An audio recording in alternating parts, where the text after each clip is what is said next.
لقد كان لكم في رسول الله أسوة حسنة لمن كان يرجو الله واليوم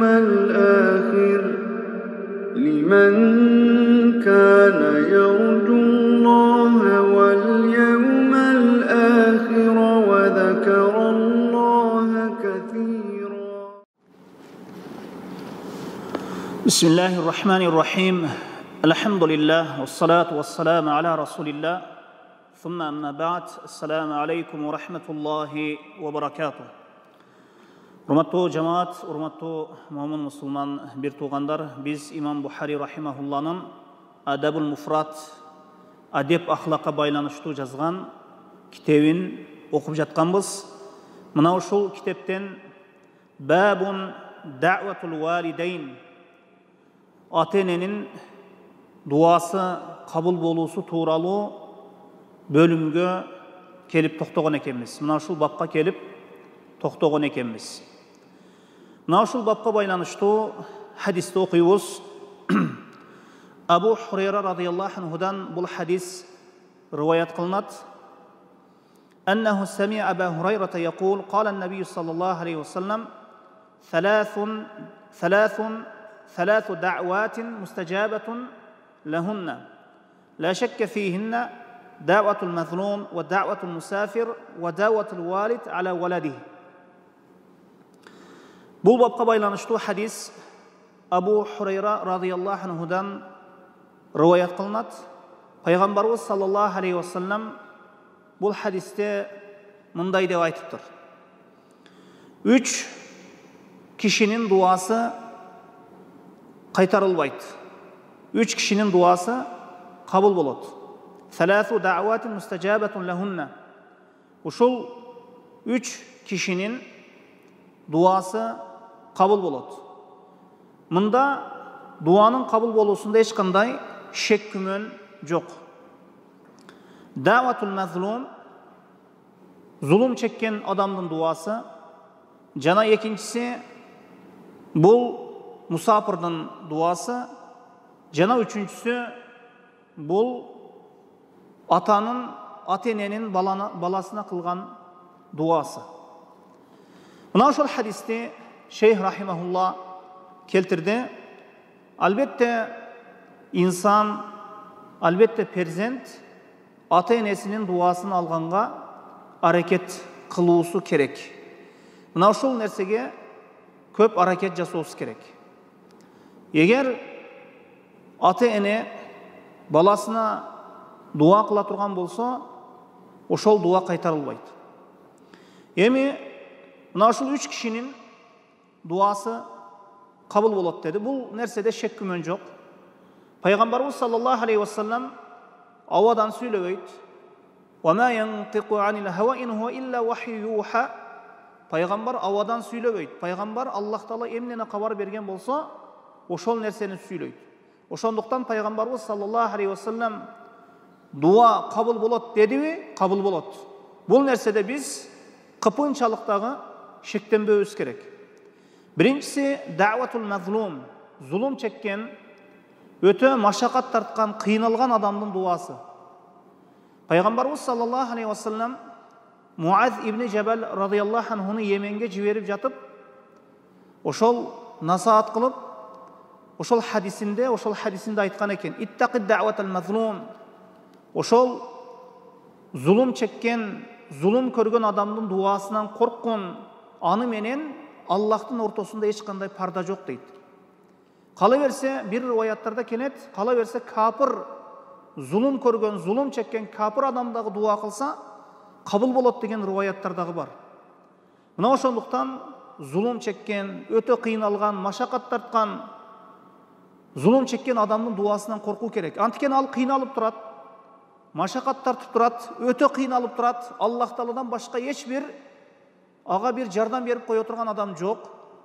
Мына ушундай кыйналган адамдын дуасыны зулум чеккен адам дуа кылып жибере турган болсо, дуа кабыл болот. Ошондуктан мына ушул зулум чеккен адамга зулум кылып коюудан этият болуу керек киши жашоодо. Эгер ага зыян бере турган болсо, мындайча айтканда балаңдан айрылып кал, мал мүлкүңдөн айрылып кал, аябай жаман айкыс оорулар менен ооруп кал деп мына ушундай дуа кылып жибере турган болсо, дуасы кабыл болот. Дуасы кабыл болот.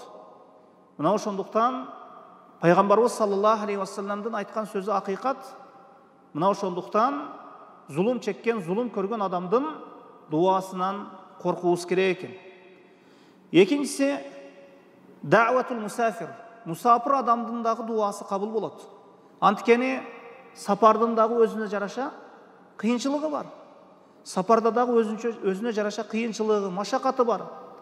Ошондуктан сапар таткан адам көп кыйынчылыктарга жолуккандыгы себеп, көп машакат тарткандыгы себеп, ал дагы дуа кыла турган болсо, дуасы кабыл болот.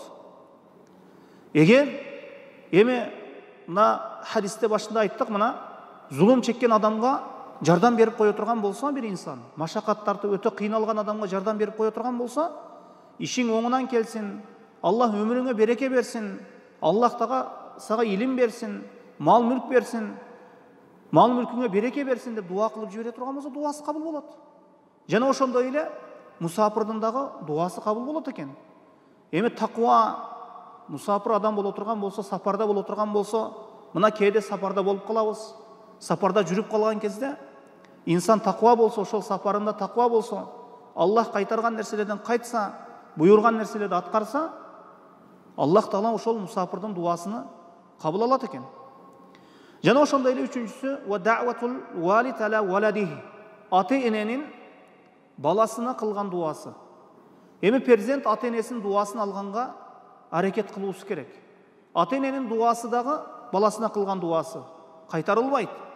Эгер баласынан разы болуп, ата-эне көңүлү толуп, баласына жакшы дуа кылып бере турган болсо, кабыл боло турган болсо, ошол баланын өмүрүнө береке ата-эненин дуасы себеп дагы келип калуусу мүмкүн. Жана ошондой эле мунун тескериси, эгер ата-эненин ачууна тие турган болсо, эгер ата-эне баласына ошол жаман дуа кылып кое турган болсо, ачуусуна тийсе, ошол жаман дуа кылып кое турган болсо, эч качан бул жашоодо жакшылык көрбөгүн деп дуа кылып жибере турган болсо, Аллах Таала кабыл алат. Мына ошондуктан ата-эненин ошол жаман дуа кылып коюусунан дагы этият болуу керек. Жана ошондой эле ата-эненин ошол дуасын кабыл алганга, ошол ата-эненин дуасын ошол жакшы дуа кылуусуна, Аллахтын ыраазылыгына жеткенге аракет кылуу керек. Ата-эненин ыраазылыгы бул Аллахтын ыраазылыгы деп бекеринен айтылган эмес. Эми андан кийинки хадисти окуйбуз. Бул хадис дагы мына ушул бапка байланыштуу. Ата-эненин дуасы, эгер дуа кыла турган болсо, баары бир ал кабыл болот. Бул хадис дагы Абу Хурайра радыйаллаху анхудан риваят кылынат. Аби Хурайра тaqal. Абу Хурайра радыйаллаху анху айтты: "Самиату Расулуллахи саллаллаху алейхи вассалам якул." Пайгамбарыбыз саллаллаху алейхи вассаламдын мындай деп айтып жатканын уктум дейт. "Ма такаллама мавлудун минан наси фи махдин илля Иса ибн Марьям саллаллаху алейхи вассалам ва сахиб Журайж." Ушул адамдардын арасынан сүйлөгөн, бешикте сүйлөгөн бир гана Иса алейхиссалам жана сахиб Журайжге сүйлөгөн жаш бала дейт. Бешикте жаткан кезде сүйлөгөн эки адам бул Иса алейхиссалам экен. Иса алейхиссалам дагы бешикте жаткан кезде сүйлөгөн. Жана экинчиси сахиб Журайж деген кишиге сүйлөгөн бир жаш бала. Кыйла я набийаллах ва ма сахиб Журайж. Марьям, Иса алейхиссаламдын апасы Марьям боюнда болуп, атасыз боюнда болуп, элине, коомуна келген убакытта ошол эли таң калышкан. Сен бул баланы кайдан алып келдиң? Ата-энең бузуку болгон эмес эле деп айтканда, ошол бешиктеги балага Марьям ишара кылганда, Иса алейхиссалам бешикте турган кезде сүйлөгөн. Фашарат илей кала инни абдуллахи атаниял китаб ва жаалани набийя. мен Аллахтың бір пендесімін, мага китеп берилди жана мени пайгамбарлардан кылды деп İsa алейхиссалам бешикте сүйлөгөн. Өзү негизи бала бешикте сүйлөбөйт. Бир бала сүйлөш үчүн вакыт өтөт, туурабы? Вакыт өтүүсү менен акырындап тили чыгып, ошол 2 жашта, 3 жашта, анан 4 жашта, анан тамгалар толук ошол жылдар өтүүсү менен, вакыт өтүүсү менен баланын оозундагы тамгалар толук чыгуу менен акырында инсан толук сүйлөп калат. Толук эч бир инсан сүйлөп кетпейт. Бирок тарыхта эки эле адам бешикте сүйлөгөн экен. Биринчиси ошол İsa алейхиссалам бешикте сүйлөгөн. Ал эми экинчиси ошол Журайж деген кишиге бир жаш бала сүйлөгөн экен. Азыр ошонун кыссасыны, ошонун хикаясын айтабыз. Ошондо пайгамбарыбыз саллаллаху алейхи ва салламдан сахабалар сурашты: "О Аллахтын пайгамбары, бу Журайжге сүйлөгөн жаш бала эмне?" деп мына ушундай бул хикаянын жандырмагын, бул хикаядан, ушул хикая тууралуу, окуя тууралуу сурашканда пайгамбарыбыз саллаллаху алейхи ва саллам айтты: "Кал фа инна Журайжан кана ражулан рахибан фи саумати лаху." Бир Журайж деген киши бар эле дейт. Ал киши элден оочолонуп бөлүнүп, бир алачыкта бир ибадаткана куруп алып, ошол жерде ибадат кылат эле. Ва кана раи бакарин яу илейхи асфала сауматихи. Бир уй баккан киши, падашы, уйларды баккан кишини падашы дейби? Пада айдаган киши, уй баккан киши ошол ибадатканасынын айланасында уй багып жүрөт эле. Анан ва канат имраатун мин ахли кария тахталиф ила раи. Анан ошол Журайждин ибадатканасына жакын ошол жайгашкан айылда, ошол ибадатканасы жайгашкан айылда бир аял бар эле. Ошол аял кээде ошол пада баккан, жанагы уй баккан кишиге келип турат эле. Келип бузукулук ишти жасап турат эле. Бир риваяттарда келет, жанагы аял, жанагы Журайж ибадат кылып жатса, ибадатканасына келип, Журайждин алдына келип, мени менен бузукулук кыл деп мына ушундай чакырган убакта, өзүнө чакырган убакта Журайж баш тартат. Ошондо шашпай тур, мен сага көрсөтөмүн деп кетет жанагы аял. Анан жанагы аял, ошол кошуна турган аял, ошол Журайждин ибадатканасы жайгашкан, ошол ибадатканасы деле алачыгы бир. Элден оочолонуп ибадат кылат эле. Анан ошол аял жанагы уй баккан кишиге келип турат эле. Анан ва канат имраатун окудук фаатат уммуху йawman факалат. Анан бу күндөрдүн биринде Журайждин апасы келет. Факалат айтат Журайжге: "Я Журайж, ва ху юсалли." Журайж болсо намаз окуп жатат.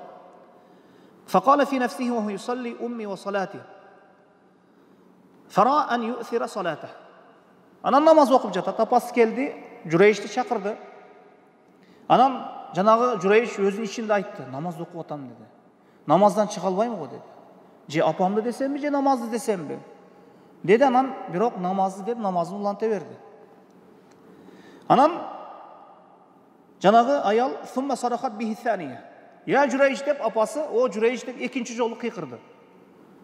Факала фи нафсихи умми ва салати. Апамды десемби, же намазды десемби? Фара ан ю'thira салата. Караса анан намаз окуп атат, намазын тандады. Апасына жооп бербеди. Анан үчүнчү жолу дагы кыйкырды. "О Журайж" деп кыйкырды. Кайра намаз окуп атат. "Же намазым десем, же апамды десемби?" Жок, намаз деп намазды тандады. Намаз окуп кала берди. Ошондо апасы айтты: "Ла аматака Аллах я Журайж хатта танзура фи вajhil мусимат." Аллах Таала сени бузук аялдарга жолуктурсун деп апасы кетип калды. Журайжге карап. Журайж жооп бербеди. Намазды окуй берди. Аллах Таала сени бузукулук кылып жүргөн, жанагы денесин сатып жүргөн аялдарга жолуктурсун сен деп капа болуп, апасы көңүлү ооруп кетип калды. Сумма инсарафат. Фаутиял малик битилкал мар'a валадат. Жанагы аял, эми жанагы пада баккан, жанагы уй баккан ошол чабанга, уй баккан кишиге бир аял, кошуна аял келип турат эле го. Ошол аял жанагы уй баккан кишиден эмне болуп калды? Боюнда болуп калды. Ошондой никесиз боюнда болуп калды, зынадан боюнда болуп калды. Ошондо падыша сурады. Бул аял кимден боюнда болду деп сурады. Ошондо Журейштен болду деди. Жанагы аял айтты, бул Журейштен болду деди. Жана бузук аял бул Журейштин баласы деди. Анан падыша айтты, жана алачыкта ибадат кылып жатканбы деди. Жанагы ибадат кылып элден бөлүнүп, тиги талаада ибадат кылып жаткан Журейштен болду деди. Ооба, Журейштен болду деди.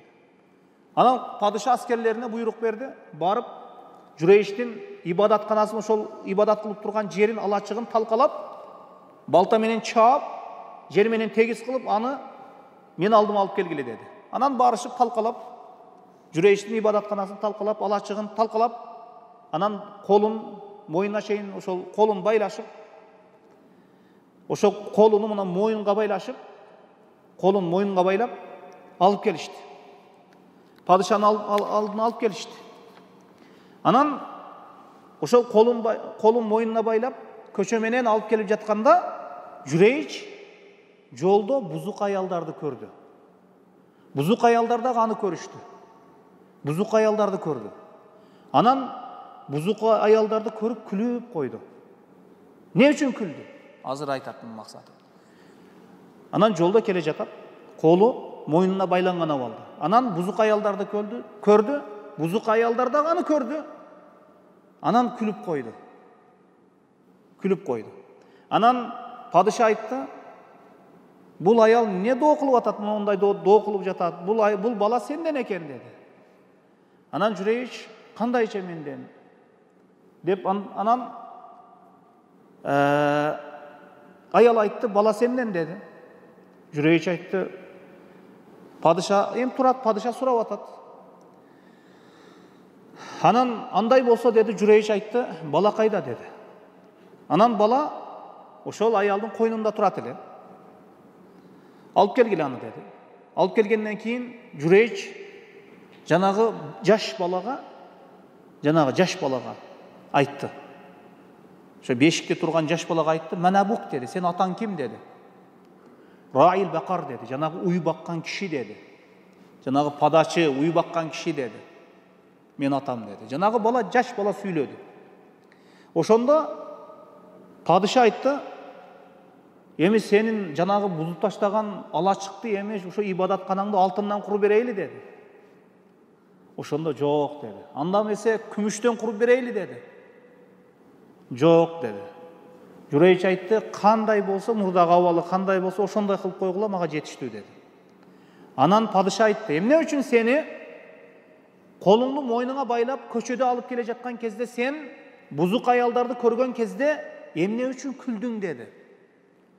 Журейч айтты, "Мен күлгөндүгүмдүн себеби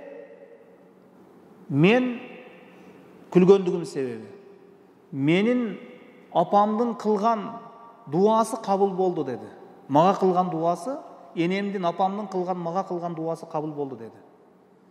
Жана апасы эмне деп дуа кылган эле?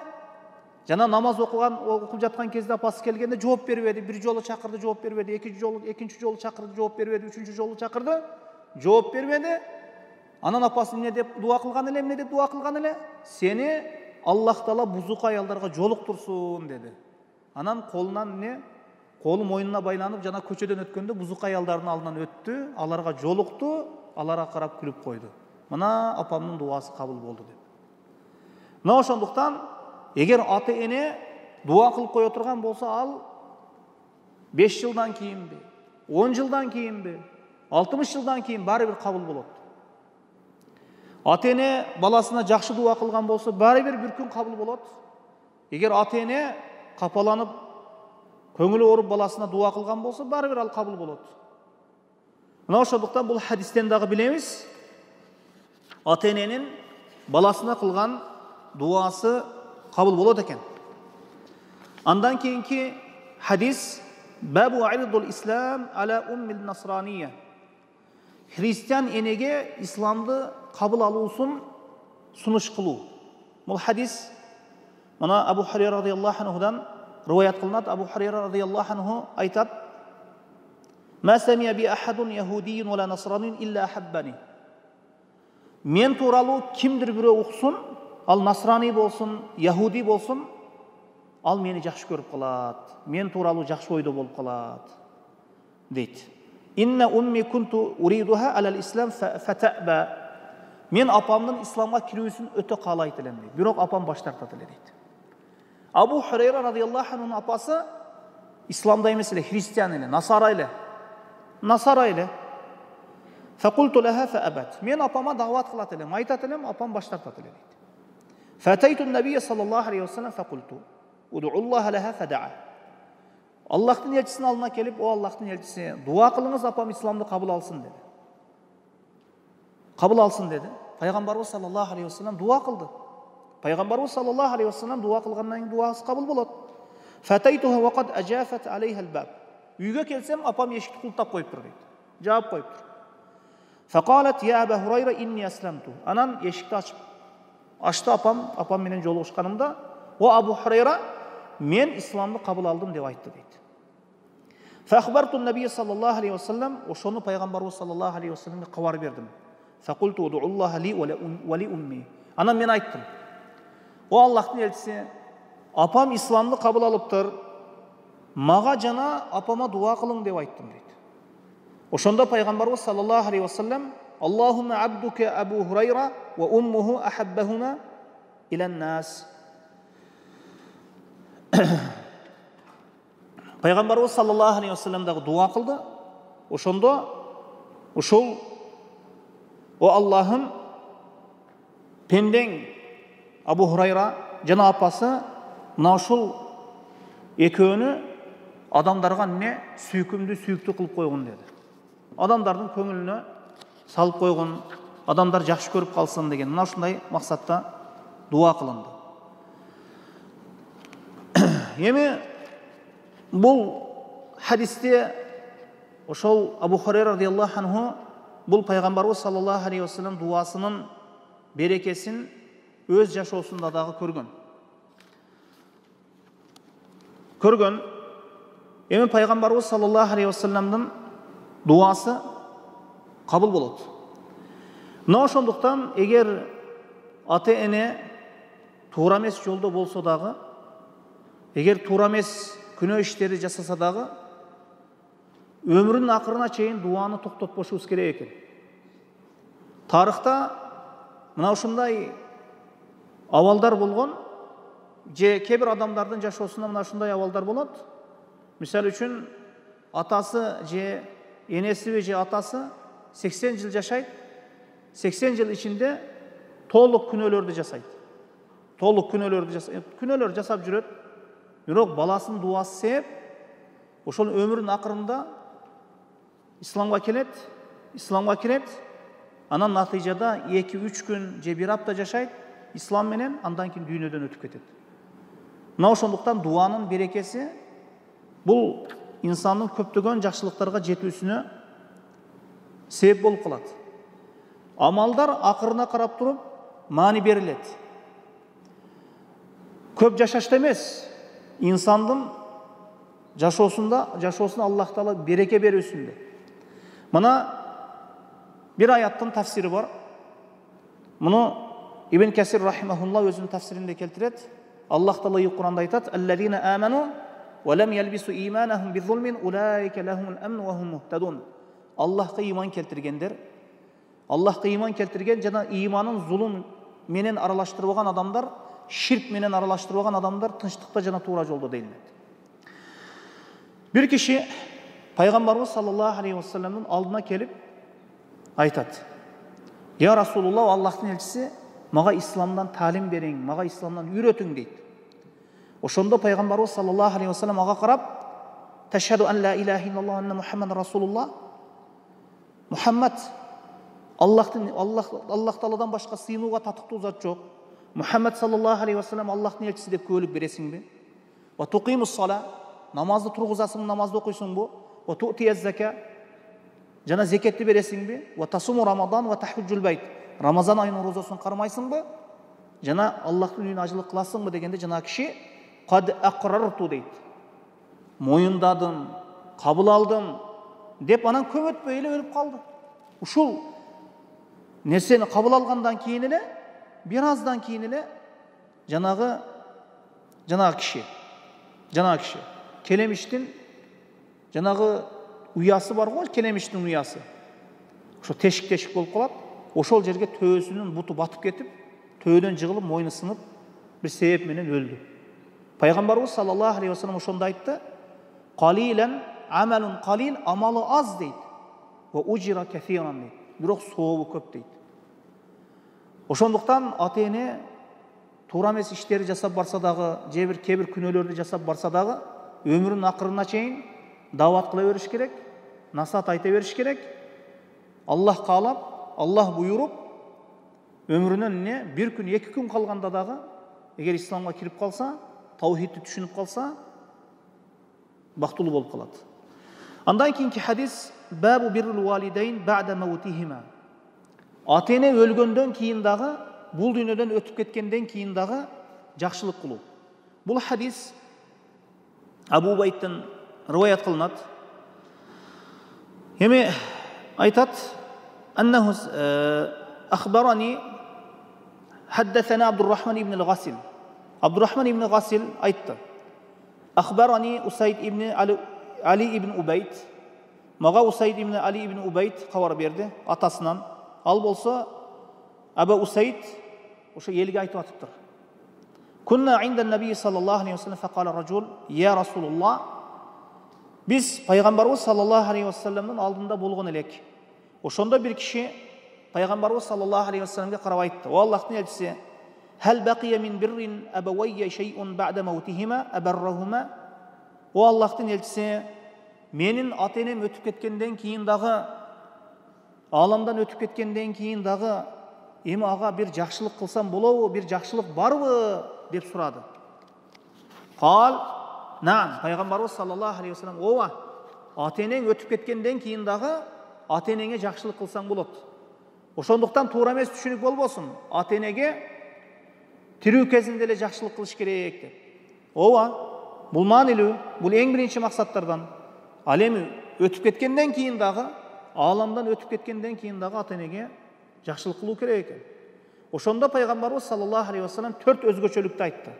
"Нам хисалун арба", 4 нерсени жасап жүрсөң, ата-энеңе жакшылык кылган болосуң дейт. Өлгөндөн кийин дагы, өтүп кеткенден кийин дагы. Биринчиси ад-дуау лахума, ата-энеңе дуа кыл дейт. Ата-энеңе өтүп кеткен ата-энеңе дуа кыл. Вал истигфару лахума, жана ата-энеңе истигфар айт. Ва инфазу ахдихима, жана ата-энеңдин кылган осуятын аткар. Неде осуят кылган болсо, ошол осуят насаатын аткар. Балам мондай жаша, мондай деп жаша, мондай иштерди жаса деп осуят кылган болсо, ошону аткар. Өзү негизи кээ бир ата-энелердин осуят насааты болот балдарына. Мисалы үчүн, мен өлгөндөн кийин, эгер ошол ата-эне Кур'ан сүннөттө болгон болсо, 40-ылыгыны жасаба, ошол үчүлүгүнү жасаба, жылдыгыны жасаба, ширк келтирбе, деп мына ушундай осуят насааттарды кылган болсо ата-эне, бала жасабаш керек ошону. Ва икраму садиқихима, жана ата-энеге жакшылык, ата-эненин достору бар. Ата-эненин досторуна жакшылык кылуу. Ата-эненин достору менен жакшылык кылуу. Мисалы үчүн бизде атанын достору бар, алар менен дайыма бирге жүргөн. Эненин достору бар, аларга жакшылык кылуу. Жана ошондой эле силатур рахим аллати ла рахима лака илля мин кибалихима. Ата-энең аркылуу бекемделип калган, түзүлүп калган туугандык урук байланышын үзүбө дейт. Ата-энең атаң тараптагы тууган уруктар менен дагы жакшы мамиледе бол, жана энең тараптагы туугандар менен дагы жакшы мамиледе бол. Мына ушул ата-энеңе кылган жакшылыгың дейт. Андан кийинки хадис, бул хадистагы Абу Хурайра радыйаллаху анхудан риваят кылынат. Мына Абу Хурайра радыйаллаху анху көп хадистерди риваят кылганда мына ушул киши. Анаби Хурайра тaqal. Абу Хурайра радыйаллаху анху айтты: "Турфау лил маййит ба'да маутихи даражатуху фаякул ayyu rabb ayyu shay'in hadi fayuqal waladaka istaghfara laka." Bir kişinin өлгөндөн кийин даражасы көтөрүлүп кетет экен. Бир киши өлдү. Өлгөндөн кийин, бул аламдан өткөндөн кийин даражасы көтөрүлүп кетет экен. Ошондо айтат экен: "О Раббим, бул кайсы нерсе үчүн даражам көтөрүлдү?" деп айтылганда, ошол сураганда айтат экен, сенин балаң сага истигфар айтты, ошол себептүү сенин не даражаң көтөрүлдү дейт экен. Мына ошондуктан эгер бала салих боло турган болсо, бала таква боло турган болсо, бул чоң бир неимат ата эне үчүн. Ошондуктан бир пенденин бир салих перзенти себеп ата эненин даражасы көтөрүлөт экен. Жана андан кийинки хадис, бул хадистагы Абу Хурайра радиаллаху анхудан Кала Мухаммад ибн Сирин. Мухаммад ибн Сирин айтат, biz Абу Хурайра радиаллаху анхунун алдында бир түндө болуп калдык дейт. Мына табииндер сахабалардын алдына барганда түндө отурганда булар илимде отурган. Карасаңыз, азыр адамдар бир фитнанын үстүндө отурат. Туурабы? Азыр илимдин үстүндө отурат булар. Абу Хурайра радиаллаху анху үммөттүн чоң алымы. Мухаммад ибн Сирин табииндерден. Ушул кишини бир түндө ошол кишинин алдында болдук дейт. Факал. Ошондо Абу Хурайра ушул хадисти айтты дейт да. Аллахум игфирли Аби Хурайра ва ли умми. О Аллахым, Абу Хурайраны жана апасыны кечиргин, магфират кылгын. Ва лиман истигфара лахума. Жана Абу Хурайра жана апасына ким истигфар айткан болсо, аларды дагы истигфар кылгын, кечиргин деп айтты. Ошондо Мухаммад ибн Сирин, биз дагы Абу Хурайра жана апасына истигфар айттык. Качан? Ошол Абу Хурайра менен апасынын дуасына кирип калыш үчүн дейт. Эми мына Мужамит Табараниде бир жакшы бир иснат менен кирет. Умму Салама радиаллаху анху мына пайгамбарыбыз саллаллаху алейхи ва салламдан риваят кылып келтирет. Пайгамбарыбыз саллаллаху алейхи ва саллам айтат: "Мен кала кулла яумин Аллахумма игфирли ва лил муъминин вал муъминат" десе, ким ушул дуаны айтса дейт мына: "Аллахумма игфирли ва лил муъминин вал муъминат". О Аллахым, мени жана момундарды жана момун аялдарды кечиргин деп дуа кыла турган болсо, ар бир ошол кылган дуасынын, ошол мусулман эркектер үчүн, мусулман аялдар үчүн кылган дуасынын ошол кишиге бир жакшылык болот дейт. Ушул дуаны дайым окуп жүрсөк, Аллахумма игфирли ва лил муъминин вал муъминат десек, ар бир мусулмандан, ар бир мусулман эркек жана мусулман аялдан ошол дуа кылган адамга бир жакшылык келет дейт. Эми канча мусулмандар бар, канча мусулман аялдар бар. İnsan bir ele hadisten, bir ele duadan milyondoğan soğupturga jetip koyuşu mümkün.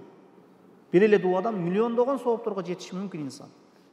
Andan keyingi hadis, Ebi Hurayra kal, enne Rasulullah sallallahu aleyhi ve sellem kal. Abu Hurayra radıyallahu anhudan rivayet kılınat bu hadis. Peygamberimiz sallallahu aleyhi ve sellem aytdı. İza matal abd inqata anhu amaluhu illa min thalathin. Eğer pende ölse, anın amalı toktoyt, bирок 3 nersede toktobayt deyt. Sadaqatun jariya, aw ilmun yuntafa'u bih, aw waladun salihun yad'u lahu. 3 amal var eken. Adam ölse, anın amalları toktoyt. Bирок muna ol 3 işte amal toktobayt eken. Pendege kabırında tınımsız tirülük kezindeginde ile soğuptur barıp turat. Soğuptur жазылып турат. Birincisi sadakatun jariya. Sadaka jariya taştagan bolsa. Adamlar daim faydalanıp turgan sadakat taştagan bolsa. Misal üçün meçit kurup berdi. Je jol salıp berdi. Je su çıkarıp berdi. Je medrese kurup berdi. Je jol kurup berdi. Bir sadaka jariya. Daima sadaka jariyası var. Adamlar daima faydalanır. İslam ümmeti faydalanıp turat. Musulmanlar faydalanat. Mına ушундай sadaka jariya taştagan bolsa. Ölse dağı kabırında жазыла берет сауабы. Toprak bolup ketти өзү. Денеси toprak bolup ketти. Toprak айланып кетти. İnsan kabırında. Бирок sadaka jariya ошол сауабы барып атат ошол инсанга. Мунун тескерisi болот мындай. Мунун тескерisi. Bir adam бул жашоодо күнөөлөргө себеп болду. Мисал үчүн Аллах өзү сактасын, мына кумаркана куруп кетти. Кумаркана куруп кетти. Өлдү ошол кумаркананы куруп. Кумаркана кургандан кийин не? Же бир бузуку бир жер куруп кетти, же арак заводун куруп кетти, же кумаркана куруп кетти, же бир зына кыла турган бир үйдү куруп кетти. Ошол жерде күнөө болуп атабы? Ошол жерде кумар ойнонуп жатабы? Ошол арам ишке себепчи болду. Ошол арам иштин күнөөсү ошол инсанга өлүп кетсе дагы жазыла берет. Өлүп кетсе дагы жазыла берет. Кутулбайт ал. Ошондуктан садака жария мусулмандар үчүн, мусулмандардын пайдасы үчүн, Аллах ыраазылыгы үчүн болгон садака, суу чыгарып берген болсун, ошол мечит куруп берген болсун, Аллах ыраазылыгы үчүн болгон таштап кеткен болсо ошонун сообу, ошол инсан топурак болуп кетсе дагы жетип барат. Жетип турат сообу. Кээ бир адамдар мисалы үчүн бул жашоодо тирүү, азыр мисалы үчүн көп мүмкүнчүлүктөрүбүз бар. Соопторго. Мына ошондуктан ушу садака жарияны дагы инсан таштап коюш керек бул жашоодо. Жана экинчиси пайдалана турган илим. Мисалы үчүн Куранды басмадан чыгарып берди, же бир диний китепти басмадан чыгарып берди, Куран сүннөткө кызмат кыла турган, мына ушул эл пайдалана турган, же бир илимге себеп болуп атат, же Куранга себеп болуп атат, Курандын таралуусуна, илимдин таралуусуна, же бир китептерди, же ошол диний сабактардын жайылуусуна себепчи болуп атат. Мына ушунун баары садака жария. Жана же үчүнчүсү бир салих перзент таштап кетти. Салих перзент, таква перзент. Ошол дуа кылат, дайыма атасына дуа кылат, апасына дуа кылат. Ошол дайыма дуа кылып турат. Ошонун соогунан кабырга кирген инсан баласынын, салих баласынын соогунан рызкыланат. Соогунан рызкыланат. Мына ушул 3 иште амал токтобойт экен. Андан кийинки хадис Ибн Аббастан хадис: "Анна ражулан кала я Расулуллах". Бир киши келип, Аллахтын элчиси: "Инна умми туффият ва лам туси". Менин апам өтүп кетти, мага эч бир осият насаат калтырбады дейт. Апам өтүп кетти дейт. Бирок мага эч бир осият, бир насаат айтпады. Афаянфауха ан атасаддака анха. Эгер бир садака кыла турган болсом, ошонун апама пайдасы барбы? деп айтты. Пайгамбарыбыз саллаллаху алейхи ва саллям кала: "Наам". Ооба, садака пайдасы бар деп айтты. Мына ошондуктан ата-энеге жакшылык бул тирүү кезинде эле боло бербейт. Өлгөндөн кийин дагы, ааламдан өтүп кеткенден кийин дагы инсан өз садакасы менен, өз дуасы менен ата-энесине жакшылык кылып турса болот экен. Мына ушул кыскасы иншааллаху таала келерки сабакта калган хадистерди окуп үйрөнөбүз.